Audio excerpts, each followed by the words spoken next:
How to deposit cash to Tangerine via ATM or partner banks. You can use an ATM that accepts Tangerine cards or a Scotiabank ABM, since Tangerine is partnered with Scotiabank across Canada.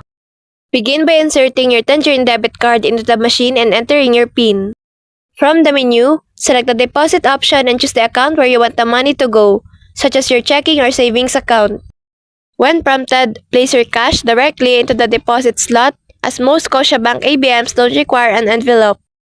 The machine will automatically count your bills and display the total on screen so you can review and confirm the amount. Once you approve, the deposit will be processed and you'll receive a receipt as proof of the transaction. In most cases, the funds are available right away, though larger amounts may take a little longer to clear depending on your account. This makes it simple and convenient to add cash to your Tangerine account anytime without needing to visit a physical branch.